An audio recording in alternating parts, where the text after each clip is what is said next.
नागरिकता कैसे बोला जाता है, किसको बोला जाता है नागरिकता, उसके बारे ये बताए हुए हैं। देखिएगा नागरिकता किसे बोलता है। एक डोर का काम करती है।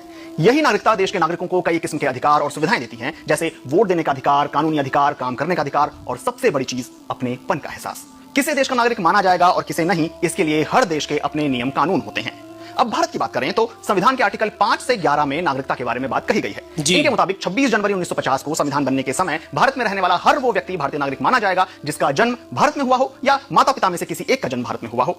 इसके अलावा इन आर्टिकल्स में पाकिस्तान से भारत आए शख्स जिनके माता पिता या दादा दादी अविभाजित भारत में पैदा हुए हों, या वो शख्स जो भारत से पाकिस्तान चले गए हों लेकिन बाद में फिर बसने के लिए भारत में लौट आए हों, या ऐसा व्यक्ति जिसके माता पिता या दादा दादी अविभाजित भारत में पैदा हुए हों लेकिन वो फिलहाल भारत के बाहर रह रहा हो, इन्हें भी भारतीय नागरिक माना गया है। संविधान लागू होने के बाद नागरिकता के दायरे को और विस्तार दिया गया और साल 1955 में एक और कानून आया, इसे नागरिकता कानून नाम दिया गया।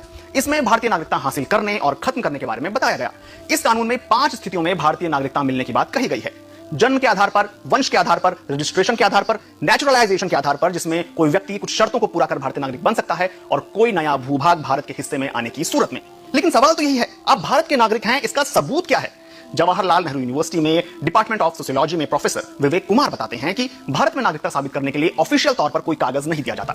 संविधान कहता है कि भारत में पैदा होने वाला हर शख्स भारतीय नागरिक है। भारत में पैदा होने वाली संतान या उसके वंशज भी भारतीय नागरिक माने जाते हैं। इसके अलावा भारत में पैदा हुआ शख्स जो अब बाहर रह रहा है, उसे भी भारतीय नागरिकता देने का इंतजाम है। भारत में जन्मे लोग बर्थ सर्टिफिकेट या जन्म प्रमाण पत्र दिखाकर साबित कर सकते हैं कि उनका जन्म भारत में हुआ है और इस लिहाज से वो भारत के नागरिक हुए। जन्म प्रमाण पत्र ग्राम पंचायत, नगर पालिका या फिर नगर निगम जारी करता है। अगर जन्म प्रमाण पत्र नहीं है तो आप आवेदन करके इसे बनवा सकते हैं। इसके लिए फॉर्म भरना होता है। यह फॉर्म ऑनलाइन या ऑफलाइन दोनों तरीकों से भरकर जमा कर सकते हैं। ऑनलाइन फॉर्म ये जो आप वेबसाइट देख रहे हैं इससे भी मिल जाएगा। इसे भरकर नजदीकी जन्म और मृत्यु रजिस्ट्रेशन ऑफिस में देना होगा। बर्थ सर्टिफिकेट के लिए आधिकारिक जन्म पंजीकरण पोर्टल पर ऑनलाइन अप्लाई कर सकते हैं। आवेदन मंजूर होने के बाद आपको बर्थ सर्टिफिकेट जारी कर दिया जाएगा। बर्थ सर्टिफिकेट में जन्म स्थान लिखा होता है जो जन्म के आधार पर भारतीय नागरिकता की शर्त को पूरा करता है। वहीं रजिस्ट्रेशन यानी सेक्शन 5 और नेचुरलाइजेशन यानी सेक्शन 6 के तहत भारतीय नागरिक बने लोगों को एक सर्टिफिकेट जारी किया जाता है।